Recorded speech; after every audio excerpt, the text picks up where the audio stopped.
अस्सलाम वालेकुम students, hope you are fine. Me teacher Heera, class 1, subject Urdu, page number 44। सबक का नाम है सुबह की सैर।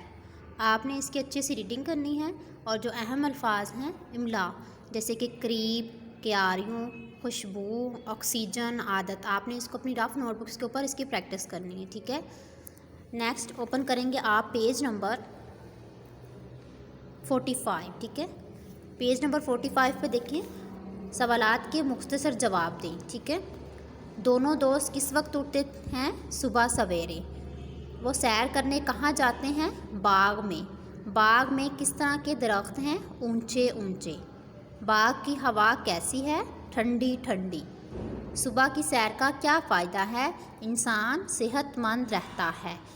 आपने अपनी नोटबुक्स के ऊपर इसकी इन सवालात की प्रैक्टिस करनी है, ठीक है। नेक्स्ट आप देखिए, नेक्स्ट क्या है? खाली जगह पुर करें। दोनों दोस्तों के घर एक दूसरे के डैश हैं, करीब। दोनों दोस्त डैश में नमाज पढ़ते हैं, मस्जिद में। बाग में डैश दरख्त हैं, ऊंचे ऊंचे। ताज़ा हवा सेहत के लिए डैश है, अच्छी। बाग में डैश घास है, हरी हरी। आपने अपनी नोटबुक्स के ऊपर ना इन्हीं सवालों की और ये ब्लैंक्स ना प्रैक्टिस करनी है और इमला की भी, ठीक है। ओके, अल्लाह हाफिज़, हैव अ नाइस डे।